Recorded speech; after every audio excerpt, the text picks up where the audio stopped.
Hi, welcome back. I'm Swedish. I've lived now in the south of Brazil for a number of years, and I still can't survive winters here in Brazil. Now, a lot of you are probably thinking, what is he talking about? Winters are a lot worse in Sweden than Brazil, right? And yeah, winters in Sweden, they can be very cold. Obviously, it depends on where you live in Sweden, but yeah, temperatures can fall down to -20 or even lower. And yeah, the winters can be long, lots of snow, limited daylight. So yeah, winters in Sweden can be very tough. Now, winters here in the south of Brazil, so I'm talking about the states of Rio Grande do Sul, Santa Catarina and Paraná. Now in these states, temperatures in winter can fall down to like 5 degrees, maybe slightly colder than that. There are certain areas in the countryside, more in the mountains, their temperatures can fall below zero. But in general, temperatures usually stay above zero in winter time. And also the winters are shorter, so winter is June to September, but it's not cold the whole time there. You've got weeks where it can be really hot, 25, 30 degrees, and then other weeks where it falls down to like 5, 10 degrees. And it hardly ever snows. I mean, I've lived here many years now, and I've only seen snow once, and that's when I visited the city of Gramado, which is up in the mountains. And also in terms of daylight, it is slightly reduced in winter, but it's nothing compared to Sweden. So winters here in the south of Brazil, they're not as cold as Sweden. There's hardly any snow, they're shorter, and the amount of daylight isn't an issue either. So you're probably thinking, what is he complaining about? Well, it's the fact that houses, apartments, office buildings, they have not been built to cope with the cold. And that's the issue. So most Brazilian houses, they're made out of bricks, but they're just built with one brick wall. So you don't have this double wall with insulation in between to protect against the cold. There's no insulation in the attic either. And then also the houses don't have central heating systems either. So they don't have boilers with radiators or central air conditioning units that heat the house inside. I mean, there are certain exceptions. When I went to the city of Gramado, which is up in the mountains, there some of the hotels and one or two houses I saw did have central heating units, but it's pretty rare, and majority houses don't have it. So what many houses here in Brazil have, they have separate air conditioning split units in each room, and some of these can both cool and heat. And so people are able to use those to heat the houses. Although because these air conditioning units are a bit more expensive, many people don't install that and just install air conditioning units that cool and not heat. And then also many people have air conditioning units that can heat, but they don't want to switch it on because it uses a lot of electricity and isn't that efficient. And then others have fireplaces, wood-burning stoves in their house as well, which they use to heat the houses. But it's not that efficient or practical. And also, depending on the size of a house, it's pretty difficult to heat a whole house with just one fireplace or wood-burning stove. So the result of all of this is that, in general, Brazilian homes are very cold in winter.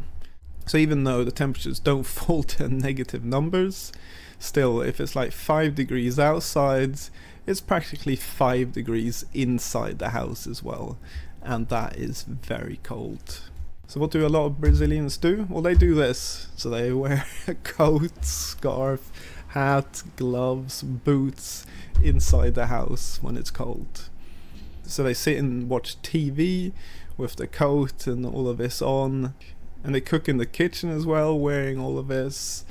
And also they sit and work as well with coats on, and they even go to bed with coats on. Yeah, maybe I'm exaggerating there a bit, but I'm sure there are some who do that.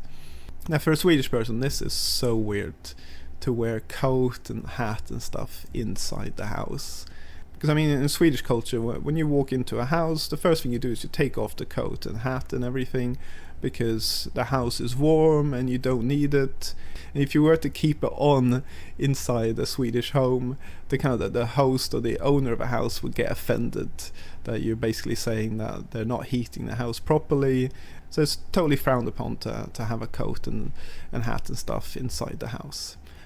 And I actually remember my Brazilian wife visiting my parents' home in Sweden, and she felt it was still a bit cold in their house even though central heating was on, and so she kept her coat on, and my parents did not like it at all, and they turned off the central heating and kept asking her to take her coat off and didn't understand why she was still wearing a coat inside. So yeah, it's complete differences in culture here. But it isn't just in homes, also in other places. So for example, schools. My daughter goes to a local school here. So there they don't switch on the heating in winter time, so she has to sit with a coat and hat and gloves on in the classroom in winter time. And yeah, the teachers say that they don't feel like it's necessary to switch on the heating because they've got air conditioning units there that heat and cool, so they're able to switch on the air conditioning, but the teachers feel it's not necessary. And so you just got this general attitude here in the south that, yeah, winters aren't that cold, they're not that long, so they don't need to invest in central heating. And yeah, it's okay to wear coats and hats inside, so they don't really need to switch on the heating. And so that's what they do down here in the south. Obviously, it's not everyone who does this. I've met many Brazilians here in the south that do switch on the air conditioning to heat their homes and complain about the cold. And like I said before, in places in Gramado, some have central heating. And so obviously there are lots of exceptions, but I'm just talking here generally. And another problem with the winter down here in the south is the humidity. So the south of Brazil is very humid, and in winter time, when it rains a lot and so on, the humidity can be very, very high. And this humidity enters into the home, and because the homes aren't heated, the inside of the homes as well get very humid, and that causes a lot of problems, including mold inside the homes. So it's very common to get mold inside wardrobes, kitchen cupboards, and also on the walls behind furniture as well. So Brazilian homes can suffer from a Bom, eu nunca tinha me atentado a isso. Realmente tem lugar no Brasil que faz muito frio e as casas não são preparadas. A casa que é construída lá no Nordeste brasileiro, que quase nunca faz frio, é o mesmo tipo de casa que é construído aqui no Sul. E a diferença é que aqui no Sul algumas casas são de madeira, mas eu não sei se isso seja mais eficiente para o frio do que uma casa de alvenaria, por exemplo. Eu sei que no sul de Minas Gerais algumas casas tinham o chamado assoalho, e essa parte de baixo da casa, o pessoal utilizava para guardar algumas coisas, e durante o calor, durante o dia, essas casas pegavam o sol e o assoalho fica muito quente. Então criava uma espécie de forno lá. Se você entra embaixo de um assoalho desse durante o dia, você vai suar até, de tão quente que fica lá dentro. Os pisos eram de madeira, de tábua corrida, então esse calor que era acumulado durante o dia passava para os cômodos de cima durante a noite, para fazer essa espécie de aquecimento. Isso é o que eu ouvi falar, não sei se é verdade.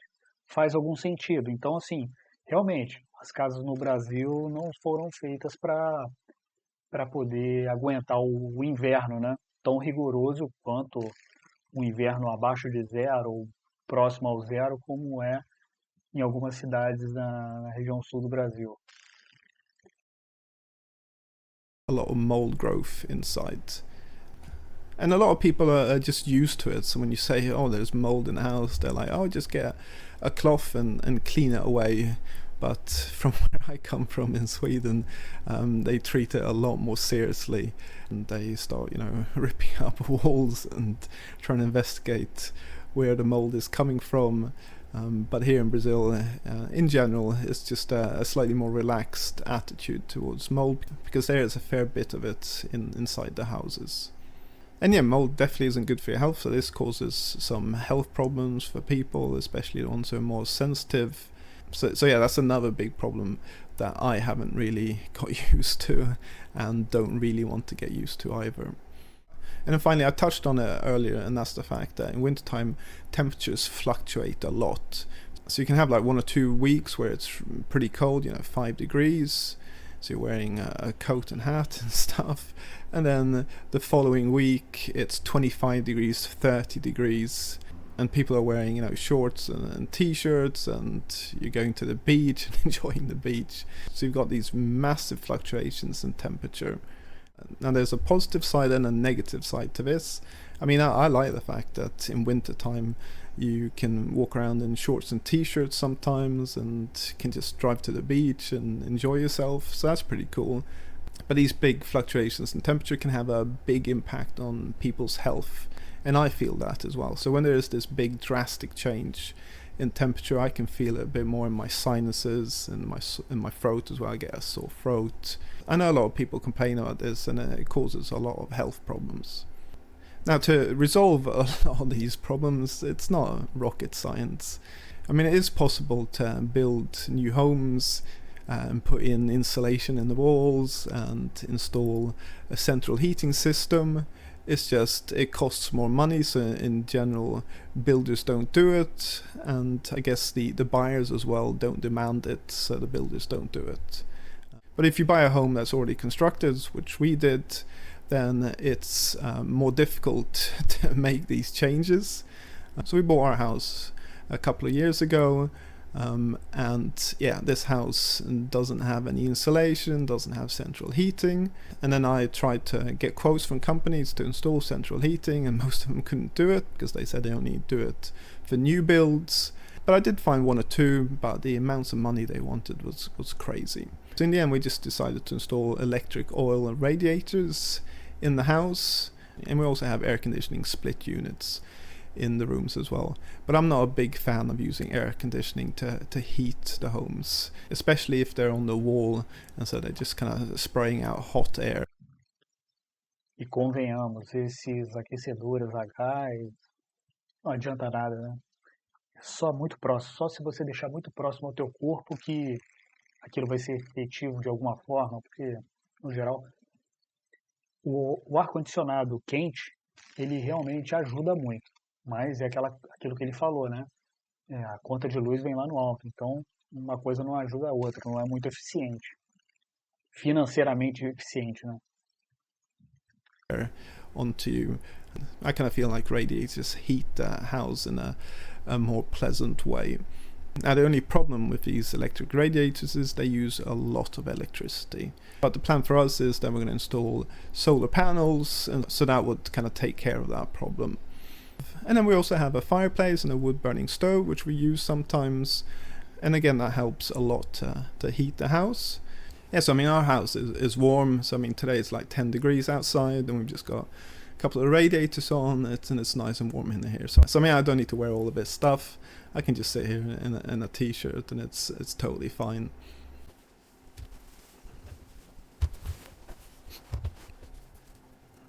But our house doesn't have insulation in the walls or the ceiling yet. So our house is a mixed construction, so it's partly wooden house, partly bricks. But the good thing is that all these walls are double walls, so we are able to spray in insulation into the walls. And also with heating the house inside, that improves a lot humidity problems as well. But other problems are more difficult to resolve. So for example, this drastic change in temperatures. You just need to be vigilant and kind of make sure that if the temperature is going to change during the night or the next day, that you're aware of that, and you wear more clothes and so on. And also visiting other people and going to their homes where they haven't switched on the heating during winter. And I've just got used to wearing a coat inside when I visit friends and family that don't switch on the heating. It took a long time to get used to that, but I think I've finally got there. So I just wanted to share this with you, that yeah, there's this kind of cultural difference on how you deal with the cold. And I know that in some other countries as well you've got a bit of this. So in Australia, for example, there as well some of the homes aren't really built for the cold, again because the winters are a bit shorter. But yeah, it was definitely a big shock for me when I moved here. But like I said, it's not all Brazilians who do this. There's lots of Brazilians who heat their homes the whole winter and stay warm. So don't think that everyone does this. And just remember, I'm just talking about the south of Brazil, yeah, where it gets colder. In the central and northern parts of Brazil, it's totally different. So I hope you like this video. Please leave a like, subscribe. If you've got any questions or anything, leave them in the commentary below. So thanks for watching. Until next time.